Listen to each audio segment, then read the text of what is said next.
Bismillahirrahmanirrahim. Assalamualaikum warahmatullahi wabarakatuh. Selamat malam dan selamat sejahtera untuk kita semua. Pertama-tama yang saya hormati kepada Bapak Agus Kusmana sebagai perawat di salah satu rumah sakit swasta di Bandung. Sebelumnya terima kasih kepada teman-teman dan khususnya Bapak yang sudah menyempatkan diri untuk masuk ke dalam Zoom meeting kami.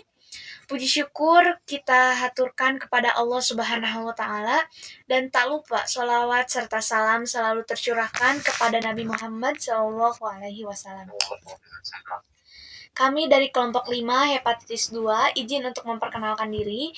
Nama saya Rosa Febriana Putri sebagai moderator pada Zoom meeting kali ini, dan teman-teman anggota kelompok 5 yang terdiri dari Amanda Saskia Putri, Muhammad Farhan Azka, Muhammad Ridwan Ramdhani, Muhammad Radit, dan Alvin Diva Wiraseno Adi. Baik, kita langsung saja. Sekali lagi terima kasih kepada Bapak yang sudah menyempatkan waktunya untuk masuk ke dalam Zoom meeting kami. Di sini kami ingin mewawancarai Bapak mengenai penyakit hepatitis itu. Tapi sebelumnya saya akan melampirkan biodata beserta ijazah Bapak Agus Kusmana.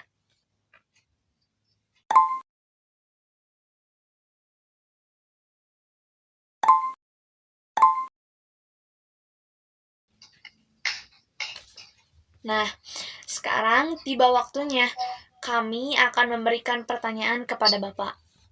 Pertanyaan untuk yang pertama, kalau boleh saya tahu nih Pak, penyakit hepatitis itu apa ya? Baik.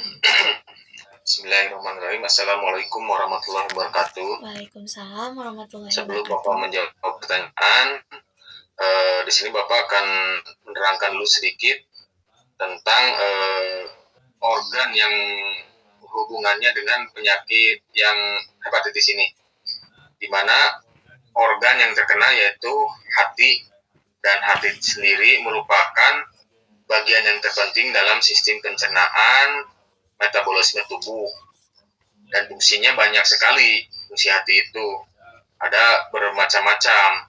Salah satu untuk metabolisme, yang kedua untuk detoksikasi atau penangkal racun. Nah, yang jadi pertanyaan, apa itu hepatitis? Hepatitis sendiri itu adalah suatu peradangan yang menyerang organ hati atau liver. Nah, baik Pak. Lalu untuk pertanyaan kedua nih Pak, jenis-jenis hepatitis itu ada apa saja ya? Nah, untuk jenis-jenisnya sendiri, hepatitis itu ada hepatitis A, hepatitis B, hepatitis C, D, dan hepatitis E. Wah, ternyata banyak sekali ya jenis-jenis hepatitis ini.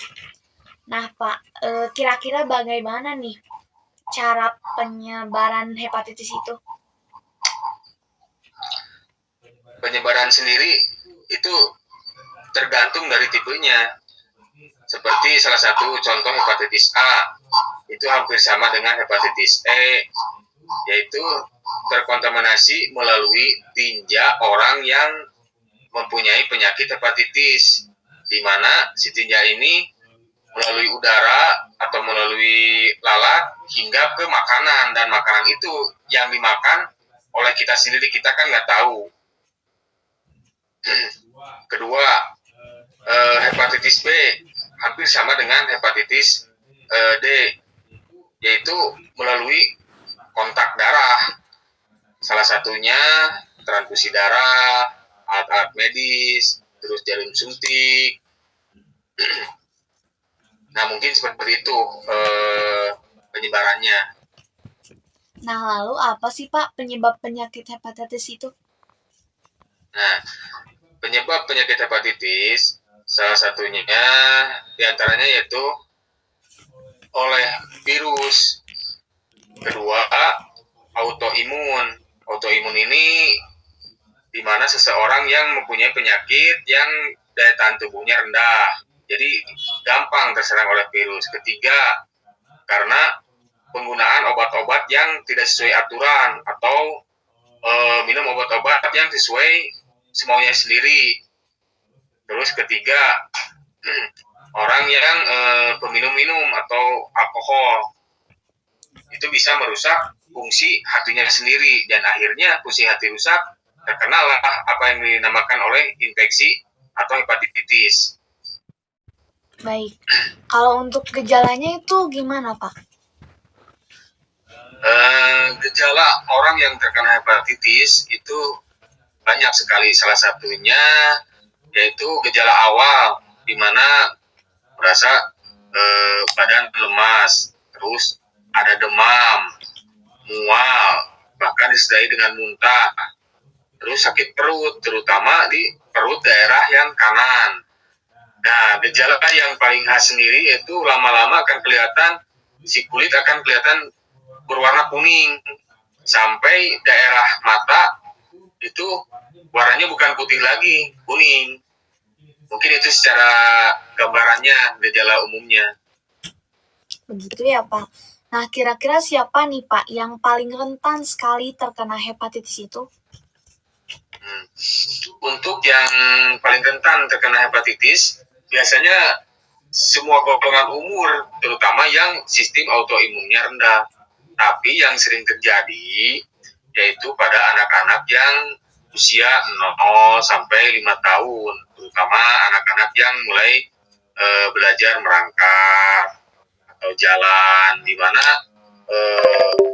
pola kebersihannya kan harus diperhatikan sama orang tuanya, karena anak-anak usia segitu kan kebanyakan banyak kesenangannya kan, walaupun dia kan nggak tahu itu bersih atau enggak, sering memasukkan tangan ke dalam mulutnya, itu kan bisa kotor, bisa aja kan kena ke terkontaminasi oleh virus hepatitis.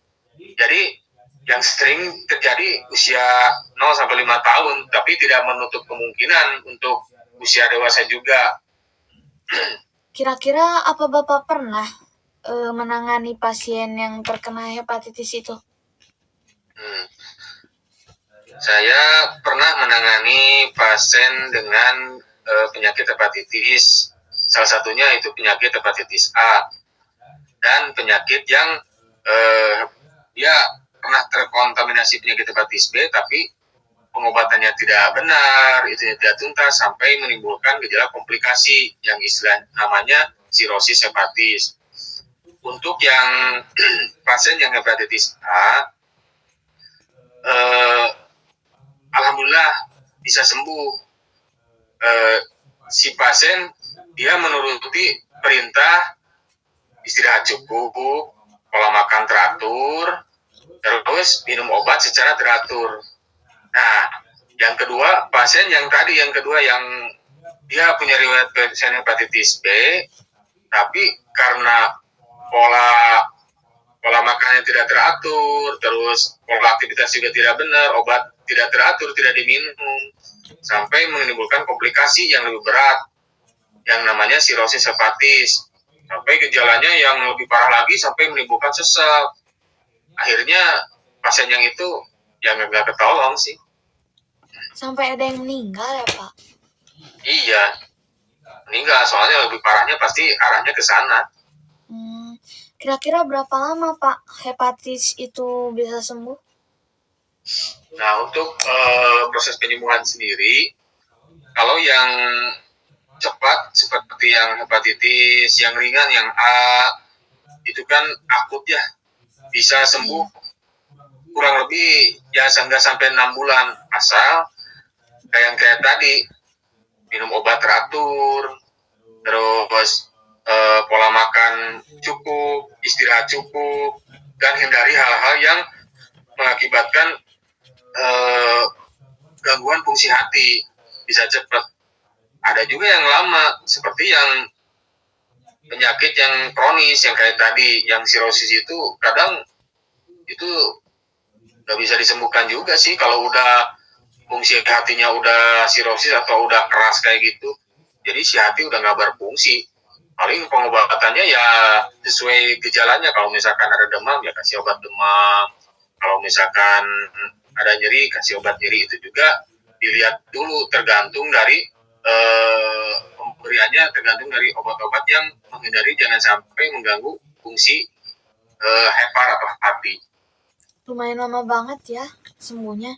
Kira-kira bagaimana Pak keadaan penderita orang yang terkena hepatitis itu? Apakah lemes atau kayak gimana gitu? Ya sesuai gejalanya yang kayak tadi, pastilah kalau ini kan lemas, terus nafsu makan kurang, sampai muntah, berat badan turun, tidak bergairah. Jadi segala sesuatu ya kalau orang yang kebanyakan secara umum kan yang sakit pasti malas lah, kecuali orang sehat kan yang mengurusinya. Makanya untuk penyakit yang ini harus benar-benar diperhatikan, pola makan, sama istirahat, sama obat juga harus diperhatikan. Oh begitu. Apakah penyakit hepatitis ini menyebabkan gangguan kesehatan kita lebih buruk, Pak? Nah, untuk hal itu bisa terjadi hal yang lebih buruk, seperti yang tadi contoh Bapak pernah menangani kasus yang komplikasi dari hepatitis B karena pengobatan tidak tuntas, tidak menjaga aktivitas, sama kebutuhan makannya atau nutrisinya tidak teratur, bisa menyebabkan hal yang lebih buruk lagi seperti ya kematian, karena mungkin fungsi hati udah tidak berfungsi sama sekali.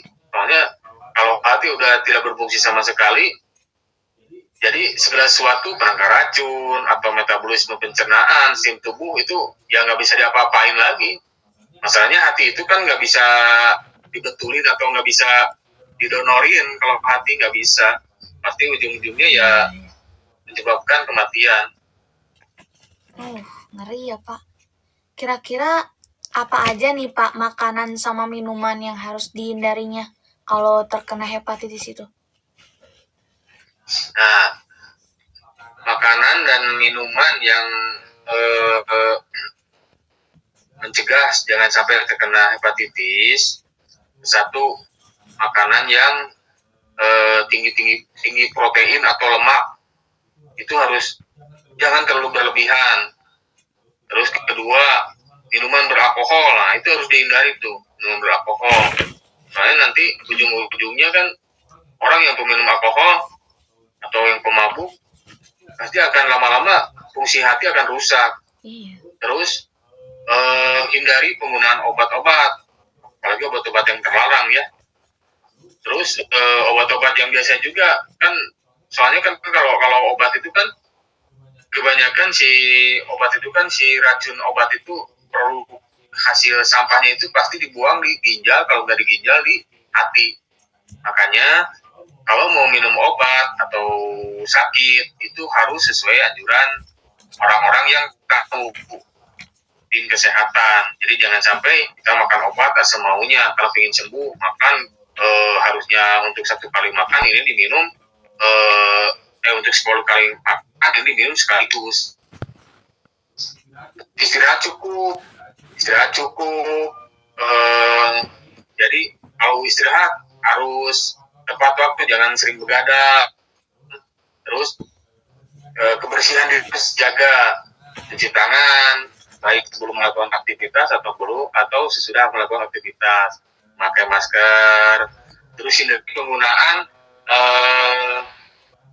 barang-barang pribadi. Jadi jangan sampai pinjam ke orang lain, pinjam ini, pinjam itu, seperti gosok gigi, angkat sikat giginya itu harus sendiri gitu. Untuk berjaga-jaga nih, jika terkena hepatitis itu, cara pencegahannya seperti apa? Kalau boleh tolong sebutkan dengan lengkap ya.